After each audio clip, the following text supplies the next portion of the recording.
Hey everyone, it's Devi with DoItLikeDevi.com, a lifestyle blog giving you a bunch of budget-friendly life hacks and travel tips, things like that. Today in my immigration series, I'm talking about my I-130 filing to approval date and the expedite that we had in between. Before I begin, you guys know the drill. If you could please like and subscribe and comment if you have any questions below, so that way I'm able to answer questions to the best of my knowledge. The more that people comment and like and share and whatnot, it gets filtered into other people's searches so it can reach more people, and the scope of helping others is there. So in this video, I'll be sharing my I-130 processing timeline from filing date to actual approval date and the expedite that we did in between to get us there. Biggest takeaways before I begin.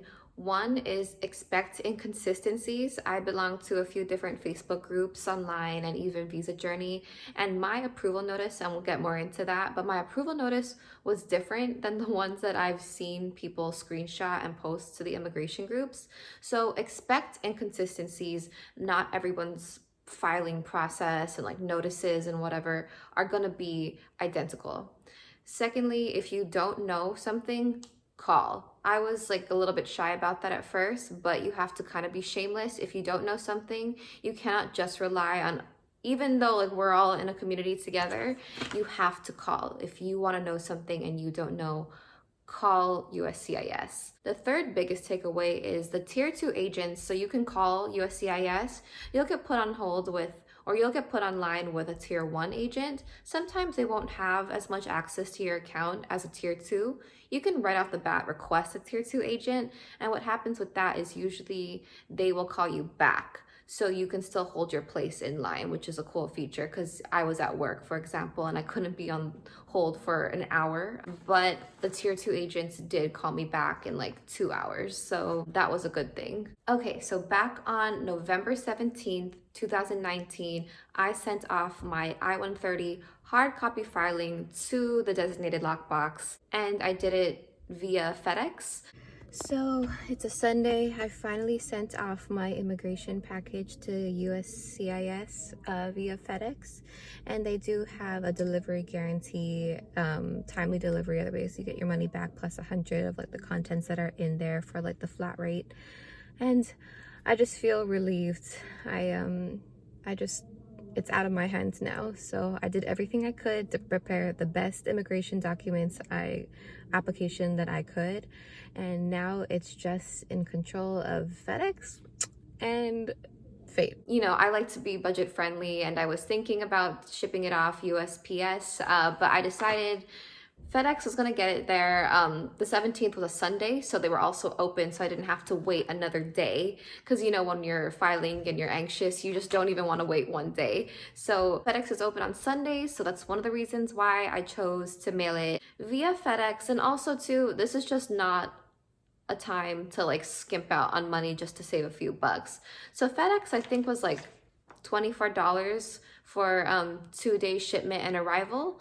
USPS also has tracking on their flat rate mailers as well, and it's important to get obviously a tracking method, but at like $8 or something for the flat rate for USPS, I've heard that theirs arrives later, so that also affects priority date. So you just want to get to the front of the line as fast as possible. Just do it FedEx, just for peace of mind. And you know, like they also have the delivery confirmation, so that was important to me, and that's why I chose it. So sent it off on the 17th, which was a Sunday. And then again, the 2 days delivery. So on the 19th, I got a confirmation notice from FedEx, and that also subsequently afterwards became my priority date. So USCIS did accept it that date and mark it with the priority date of the 19th, 2 days later after I sent it. So again, I highly encourage you, just pay like the $10 extra to send it via FedEx versus USPS, because again, I've seen in some of the immigration groups that people that did it with USPS flat rate with tracking, still it got there, but the priority date didn't come until like 2 weeks later. And time is precious, so you just want it to be like boom, boom, boom. On the 25th of November, I received a text message because I filled out that one form. I think it's like the G145 or something that says that you want to be communicated with also via text message or digital means of communication. So got a text from USCIS with my IOE receipt number. And of course, you know, you're excited. So I definitely screenshot it. I cried a little bit just because I was relieved that they actually assigned a receipt. So the 25th, got that notice with the IOE receipt, and then I also checked my bank account that day and also saw that the check filing fee was cashed. Then on the 29th, I actually received the NOA 1, the Notice of Action 1, via hard copy in the mail that also listed my service center and my account access letter. So that means that I was able to go online using the information on the NOA notice and create my online account. That's it. I wasn't expecting anything else in the mail, except the next day I also got another notice, which was essentially identical. It was also like what you would consider a Notice of Action 1, but this one listed like the category. So I am like a US citizen filing for a spouse, just because there are a few different ones for the I-130s. Like, for example, you could file for a child. So they just wanted to indicate that. On that November 30th Notice of Action letter, it also just listed that the payment was confirmed. So keep everything, and then I would just, you know, on the envelope, just write what date you received it. That way you can just track it for yourself. Okay, for the expedite process, it started on December 9th. I decided to call in. I think that was a Monday. I called in on my way to work. I was, you know, on hold for a while, of course. It's USCIS. And I put in my request to expedite for humanitarian reasons. This particular reason is pretty complicated for my humanitarian reason, but it never, if you think you have a case, it never hurts to inquire or call in to ask. So after that phone call, I was assigned a reference number and a target date of the 14th, that if I didn't hear back by the 14th, which was that Saturday, then I could, you know, reach out again and see what was going on. I encourage you guys, if you think you might have a valid reason to expedite, it doesn't hurt to call. Again, there's some illegitimate reasons, and as of April 2019, USCIS got a lot more strict with their regulations and their requirements for an expedite. I've seen people on immigration groups where like even war-torn countries don't get granted an expedite for humanitarian reasons. But again, like I said, expect inconsistencies with USCIS, so it doesn't hurt to at least call to try to make your case. So with that being said, the 14th rolled around and I didn't receive anything, and I looked in my online account as well. Nothing was there, so I messaged them in the messaging center on my online account with USCIS, and on the 17th, so December 17th, I gave USCIS another call. And it was a little bit strange because I was assigned on the 17th a new reference number, and like there was obviously the whole reference number series, and this time it changed from CSC ending to TSC, which actually made a lot more sense since my case was at Texas and not California. So I don't know why the original one was ending in CSC, but anyways, I got that new reference number, and it was almost strange because the agent told me on that second call that that first one was assigned to an officer, but then nothing ever actually happened. So it's almost like they just lost the case or whatever, or lost the expedite. So sometimes you just have to keep calling and badgering, and I felt bad about it, but you gotta advocate for yourself. So on the 17th, again, I was assigned a new reference number and was told by that agent that if I don't hear back in 15 days, then to go ahead and give another call. So at that point, I didn't really know what kind of communication I was going to get back. Was it going to be in my online portal? Was it going to be an email? Like, I just had no idea. But on the 27th of December, so that was a Friday, I got an email very early in the morning. So an email to my inbox, and the email address was the one that I listed on my I-130 filing. I got an email from USCIS case status saying that I needed to submit some proof to back up my expedite request. And then I got into a whole scramble because that was a Friday, and that email that I received said that I had to turn around and submit proof within 48 hours or the whole expedite consideration would be dropped. And some of the documents that I needed had to be translated, and I hadn't translated it with a service prior just because I didn't want to pay for translation just like, prematurely, just in case USCIS didn't even want or didn't even want to pursue any kind of evidence, and they just said, no, we're not even going to consider an expedite request. So I had to scramble. I will put in the link below which service I used or which company I used for the translation. But luckily I was able to get everything translated within a 24-hour period, which was difficult because again, this was a Friday. The translation doesn't really work on a Saturday, but they made an exception. So again, highly recommend if you need translation services.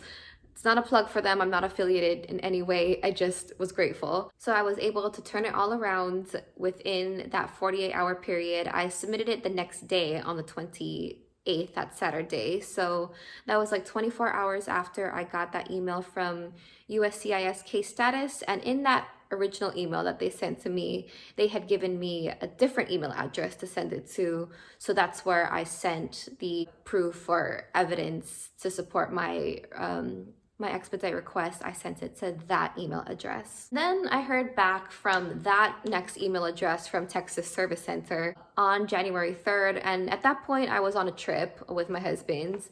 So I didn't really look at the email so clearly, but it did say, and I'll read it here. It says verbatim, this email from Texas Service Center: we have received the requested evidence. Your case is under expedited review. You should receive a decision or notice of further action within 30 days. So then I was, again, distracted a little bit because I was on a trip. And I took that as meaning, okay, so great. They got the, they're just emailing me to confirm that they received my proof or evidence.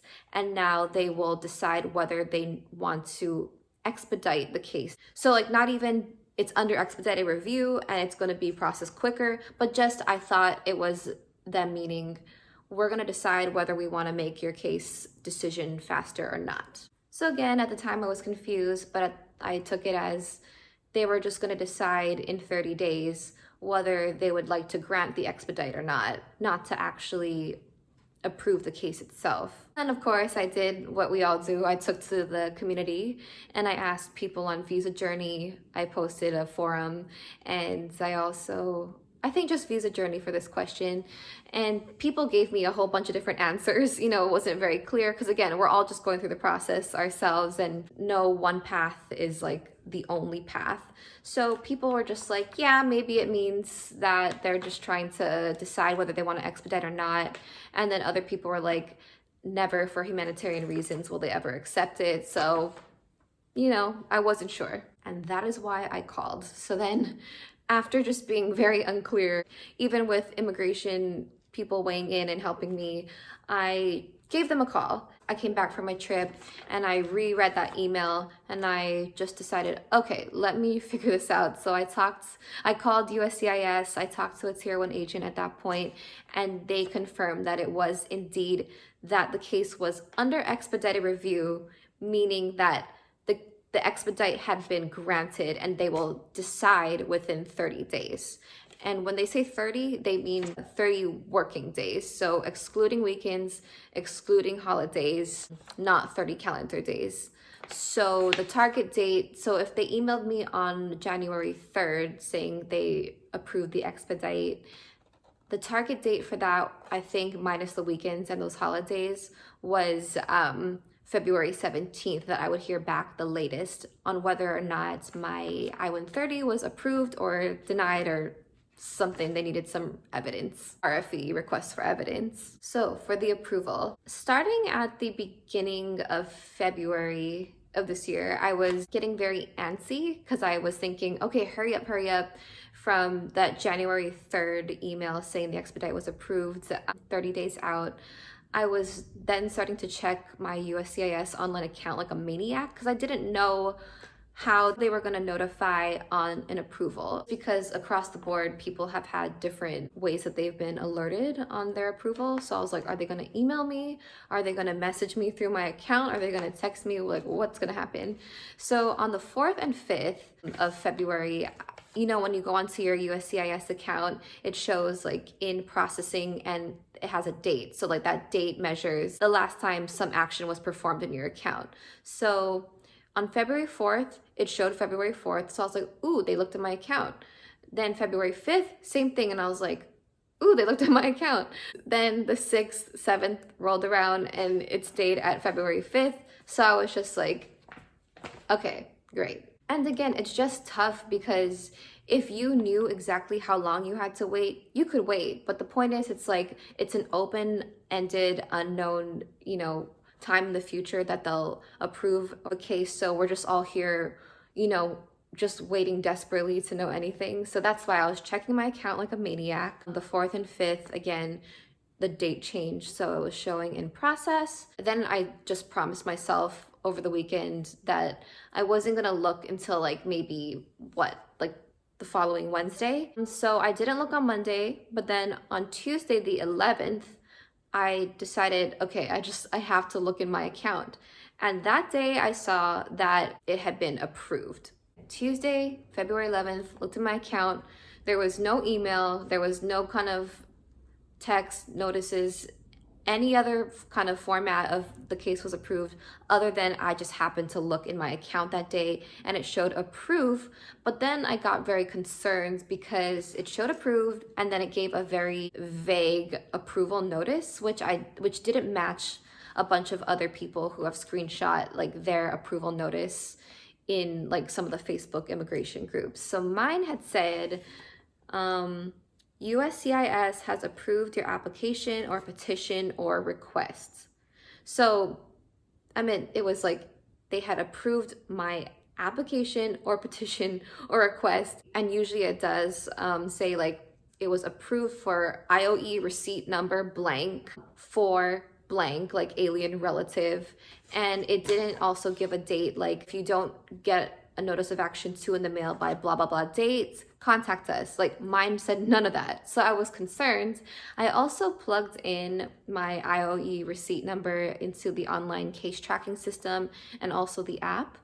And it was still showing that like my case was under review. It hadn't actually reflected in approval. So I was like, is this legit or like what's going on with my case? I took a screenshot of it and I posted it to a few Facebook immigration groups and they were saying, oh yeah, it's approved, but just check your documents tab in your online USCIS account to see like that digital copy of the notice of action 2 letter that they'll mail out. And I looked and I didn't see anything other than like the original account acceptance letter that I had received back in November. So I was starting to get panicky. And then around midnight of the 12th going into the 13th, which is actually a lot of people have said that they've gotten alerted on midnight about something, but I just happened to check the USCIS case tracker online and then finally it reflected approved and it gave me that information like approved for IOE receipt, my number for alien relative, and it gave a date which I was looking for, like if you don't hear back by March 14th with a notice of action 2 letter in the mail, then contact USCIS. So that's what I was waiting for. I felt much more assured after that. And then I looked on my online account and it said approved and then it indicated case closed. And it also gave me in my documents tab the notice of action 2 letter that would be mailed out essentially. So I was feeling a lot more calm after that. And then on February 15th, I received my hard copy notice of action 2 in the mail. Of course, I got emotional. And just so you guys know, it's a little bit thicker of a letterhead. So it actually has, I don't know, whatever you want to call it, but it's a thicker piece of paper than just regular printer paper. And this is your official notice of action 2 that you'll be looking for. So that's typically how it goes. Just, you know, if you feel like you're getting closer to an approval date, start just checking your account, because you might not be notified via email or text. You might just get surprised one day with a notice of action 2 in the mail if you're not tracking it online. So it was kind of a roller coaster, you know, with that. The next steps for us will be in the NVC stage, so I'll make a video once I have more updates on that. The biggest takeaway here is just don't give up. There were so many times I was in a panic or unsure, and I'm one of those people that just likes to know answers. Just don't give up, keep going for it. This is for the person that you love, it's your spouse. Advocate, self-advocate. Again, if you don't know something about your case and you're getting, you know, a mixed bag of answers from Visa Journey or people in immigration groups, call them. Don't be afraid to call. Hound them if you have to. I don't think you get dinged for checking your account or calling them as often as you need to. That's what they're there for. So give USCIS a call. And as great as the immigration groups are as far as like getting questions answered and support and everything, ultimately you cannot listen to everybody, because if I listened to everybody in the immigration groups, I would have never even called to try to expedite my case for humanitarian reasons, just because so many people were like, that one never works anymore. Everything is case by case as far as whether an expedite would be legitimate or not. And I strongly just felt like we had a case, so I went ahead and tried to make the request. So don't listen to everybody. You know, if you really think you have a case, call them, it doesn't hurt. And to the people, if you're happening to be watching this and you haven't even yet filed for your I-130 and you're considering doing it with a lawyer or not, the point is that you can do it yourself. There is the tools out there and enough resources online to file it yourself.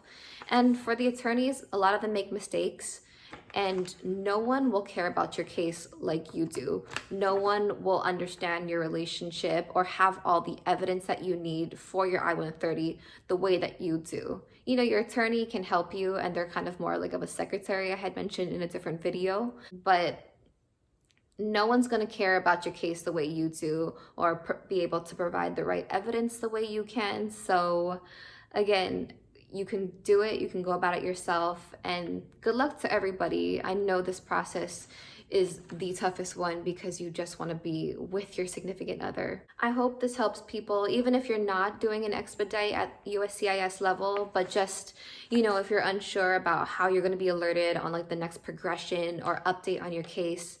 Hopefully this gives some insight that, you know, you just have to keep checking and sometimes drive yourself crazy because you might not get an email alert, or you might not get a text the way that you expected to, as far as like whether or not you're approved. And if you could, please like and subscribe, comment.